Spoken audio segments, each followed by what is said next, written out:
All right, let's dive in. Ready for another deep dive? Always.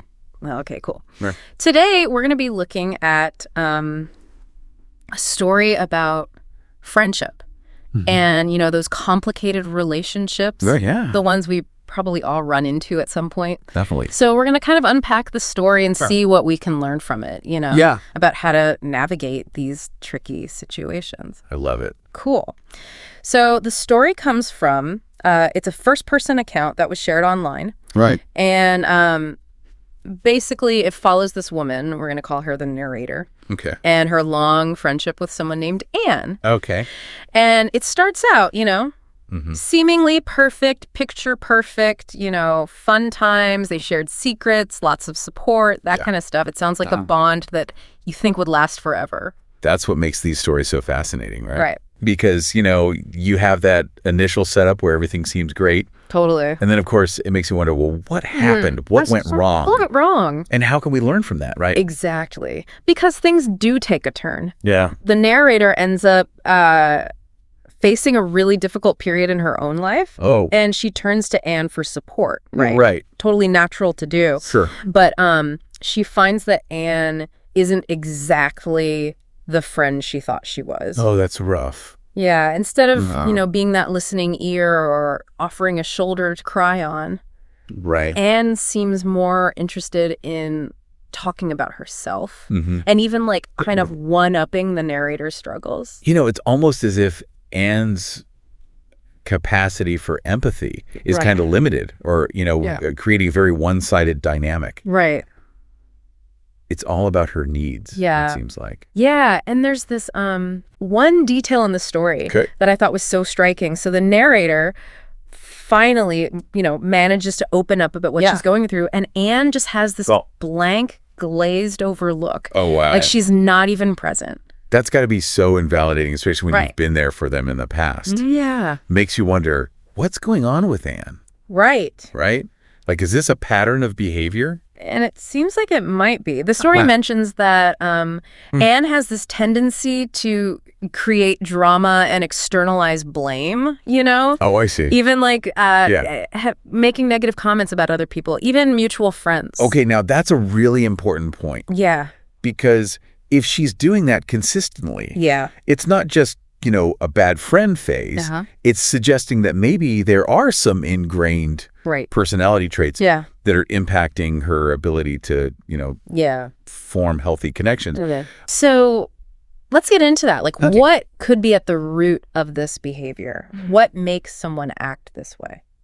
Well, a few possibilities come to mind. Okay. One is maybe she has difficulty with empathy, Okay.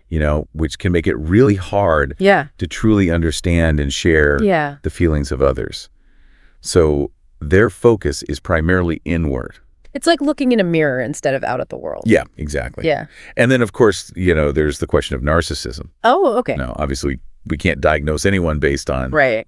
this one story. Right. But her needing to be the center of attention, Yeah. defensive-ness, lack of accountability, Yeah. those do kind of align with some classic narcissistic traits. So how does that then play out in friendships? What makes them particularly vulnerable to this kind of thing? Well, I think it comes down to the fact that, friendships are usually built on kind of this foundation of equality and reciprocity, right? Right. So when one person is consistently taking more than they give, Right. it really starts to erode that foundation of trust and mutual support. Okay. And often people who, exhibit narcissistic tendencies struggle with that concept of reciprocity. Right. Because, again, they're so focused on their own needs and feelings. It's like they're on a different wavelength. Exactly. Yeah. And it's important to remember that, Yeah. narcissism is a spectrum. Right. Not everyone who, shows some of these traits Yeah. has, a full-blown personality disorder. Okay. But even, subclinical levels Yeah. can really impact relationships. And this is where the story really hits home for me because the narrator talks about just feeling constantly drained, pouring from an empty cup. That's such a classic sign of an imbalanced friendship, Yeah. right?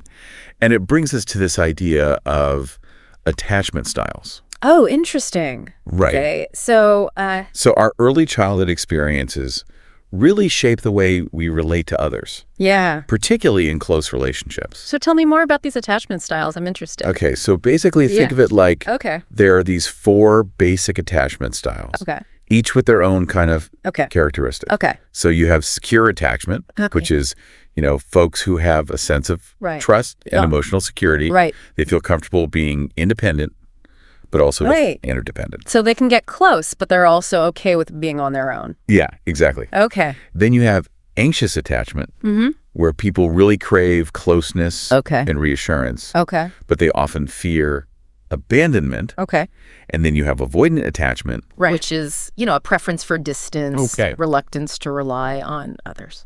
Okay. And so where does Anne fit into all this? Well, based on, what we're seeing, her need for control and her tendency to kind of push people away when they get too close, she might be exhibiting characteristics of an avoidant attachment style. Okay. So that kind of comes from a fear of intimacy, a fear of vulnerability. Okay. So it leads to this pattern of, keeping people at arm's length. It's like she needs the validation of having friends, but she can't handle the real depth. Exactly. Like the actual intimacy that comes with that. It's complex, right? Yeah. It's not always black and white. Right. The story definitely shows that, she's not this totally evil person. Right. But her actions do have a real impact on the narrator. Absolutely. Yeah. So it's really important to recognize those signs early on. Yes. Those signs that things might be headed down kind of an unhealthy path. Yeah.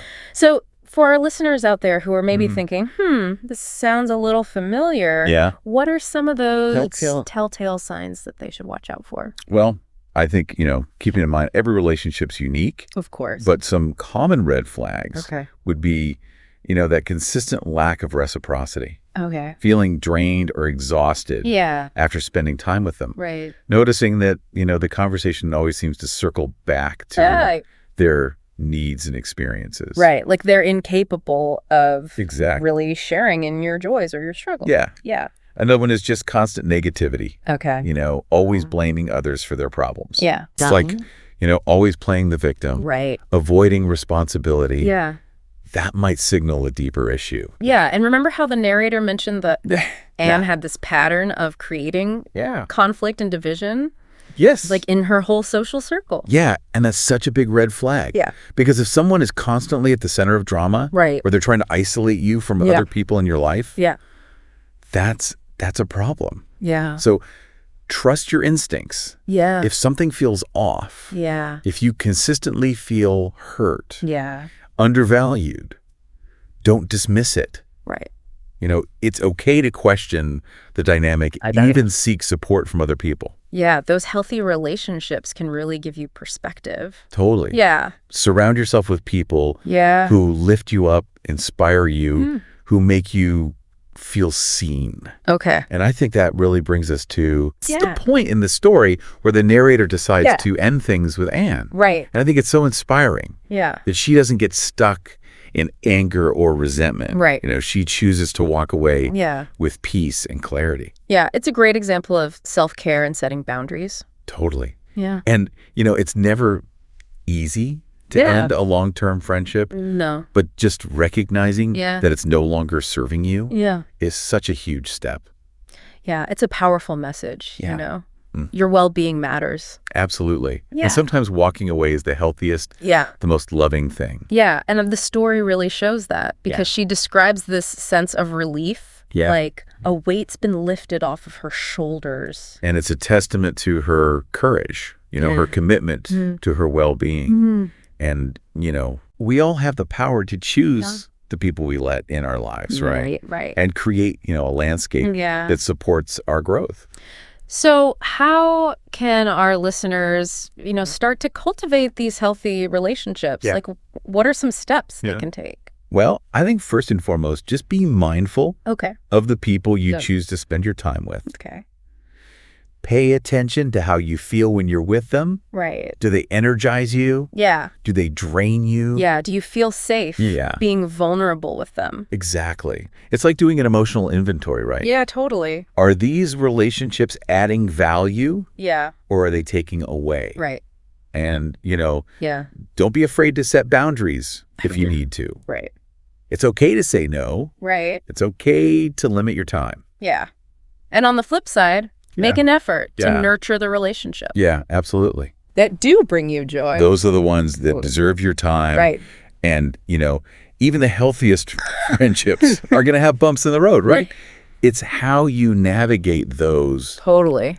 That really determines the strength. Yeah. So how do we get better at navigating those conversations? That's a great question. Yeah. And it's something that we're going to explore in the next part. Okay, cool. Of our deep dive. Sounds good.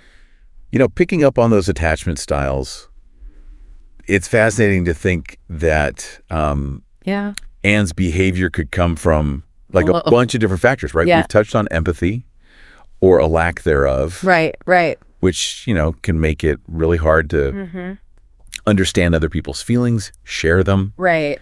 And then there's narcissism, which we talked about a bit before. So to delve a little deeper into that. Okay.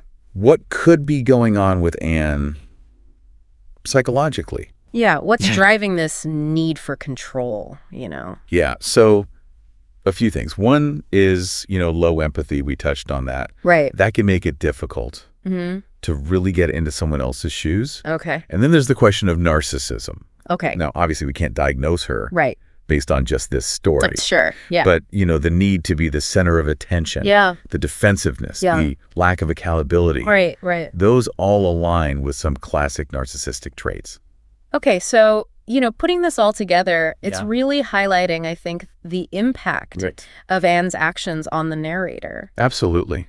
And it makes me think about all those red flags, for our listeners who are like, wait a minute, this is ringing a bell. Yeah. This sounds familiar.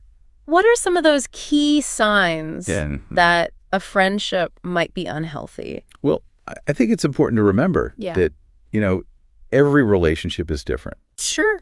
But some common things to look out for are lack of reciprocity, feeling drained after you spend time with this person. Yeah, constantly. Yeah. Noticing that they always steer the conversation back to themselves. Right. Their needs, their experiences. Right, like they can't share in your joy or comfort when you're struggling. And I think another big one is negativity. Okay. If they're always blaming others for their problems, playing the victim, never taking responsibility. Right. That's a red flag. Yeah. Because it might point to something deeper going on. Okay. And bringing it back to the story. Yeah. Remember how the narrator was saying that Anne would always create conflict? And that's like a huge red flag. Yeah. Because if someone is constantly at the center of drama, or if they're trying to isolate you from other people in your life, that's a big problem. It's almost like they feel threatened by your other relationships. Yeah, like they need to be the sole focus of your attention. So, to our listeners, we're saying trust your gut. Trust your gut. If something feels off, if you feel consistently hurt, undervalued, don't ignore it. Right. It's okay to question the dynamic. Talk to other people. Right. And having those healthy relationships can really give you that absolutely outside perspective. It's like having a sounding board, right? Totally. To get some validation. Yeah. And it kind of brings us to the point in the story where the narrator finally decides to end the friendship with Anne. Right. And what I think is so inspiring about that moment is that she doesn't get stuck in anger and resentment. Yeah. She walks away with peace. Yeah. She walks away with clarity. And it's a great example of self-care. Absolutely. Setting boundaries. And, it's never easy to end a long-term friendship. No, it's not. But recognizing that it's no longer serving you. Right. That's a huge step. Yeah, it's a powerful message. Yeah. Like, hey, your well-being matters. Absolutely. And sometimes walking away. Yeah.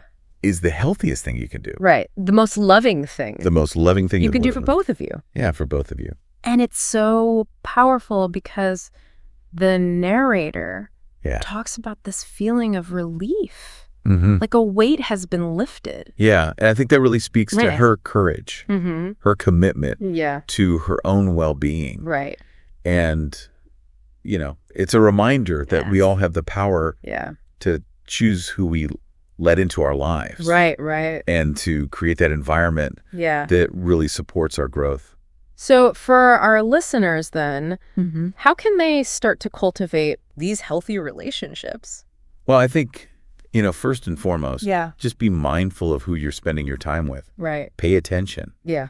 How do you feel when you're with them? Right. Do they energize you or do they drain you? Do you feel comfortable opening up to them? It's like taking an emotional inventory. Yeah, totally. Are your relationships adding value or taking away? And, I think that can be hard. It can be. Like setting those boundaries can be really tough. It can be, but it's so important. So for those listening who might be in a situation like the narrator where they've recognized some of those red flags, what's the next step? Well, I think it comes down to communication. It really does. Like, how do you actually start setting those boundaries? Right, right. It's one thing to recognize it, but it's another to, take action. Well, the first thing is to remember that setting boundaries is an act of self-respect. Okay. It's not selfish. It's essential for your emotional well-being. It's like putting on your own oxygen mask before helping others. That's such a great analogy. Right. And it starts with communication. Okay. So, think about what behaviors are bothering you, how they make you feel. Yeah. And then, express those to your friend directly, but calmly. So for the narrator, you're saying she could have said something like, exactly. Hey, Anne, when you interrupt me to talk about yourself, it makes me feel like you're not really listening. Perfect. Exactly. Okay. Using I statements can be really helpful because you're owning your feelings without, blaming the other person. You're just stating your experience. So it opens up a space for dialogue. Exactly. Okay. But you have to be prepared that they might not be receptive. Right. Not everyone is willing to change. Exactly. So what happens then? What if, you set a boundary and they just keep disregarding it? Yeah. That's when you have to make a tough choice, You might have to limit your interactions with that person. Right. To protect yourself. To protect yourself, exactly. Yeah. And that's hard. It is hard. Especially when a longtime friend. Yeah, but like we saw with the narrator, sometimes walking away is the healthiest, most loving thing. And the story really shows that. It does. Because she, she didn't wish Anne ill will or anything. Right. She just recognized, okay, this has run its course. Yeah. It's time to move on. And, sometimes creating that distance can even be beneficial for the other person. It can give them a chance to, self-reflect. Right, right. So, setting those boundaries, it might not always change the other person, but it will change you. Right. It's about reclaiming your power. Yeah. Surrounding yourself with people who respect you. So, speaking of those healthy relationships, I think one of the big takeaways here is that it's about quality. Quality over quantity. Not quantity. It's so easy to get caught up in. Oh, it is, especially now, right? Yeah, totally. With social media. But like we saw with the narrator's story, having those few genuine friends is way more valuable than 100 superficial ones. Yes, because those deep connections are the ones that sustain you. Right. Through the good times and the bad. So, for our listeners who are like, okay, I get it, quality over quantity, how do you find those genuine, heartfelt connections? Well, I think it starts with being the kind of friend you want to attract. Okay. Be authentic. Yeah. Be present. Be a good listener. Be a good listener. Yeah. Offer support without expecting anything in return. It's like, be the change you want to see. Exactly. But with your relationships. Exactly. Yeah. And remember, building these friendships takes time. Yeah. It's an ongoing process. Yeah. And sometimes it requires, like we saw with the narrator, recognizing when a friendship has run its course. Yeah. Letting go with grace. And then, creating space for new connections. Exactly. So as we wrap up this deep dive into friendship, we want to leave you with a thought. Okay. Think about what we've discussed today. Think about the narrator's experience, her decision to walk away. Right. How can you apply that to your own life? What steps can you take to cultivate more balanced, more fulfilling relationships? Yeah. Maybe it's setting a boundary with someone. Maybe it's reaching out to a friend who really makes you feel good. Or even just taking a moment to appreciate those amazing people who are already in your life. Whatever it is, take those steps with courage, Absolutely. And remember, you're worthy of those loving, supportive connections. Thanks for joining us. Thanks, everyone.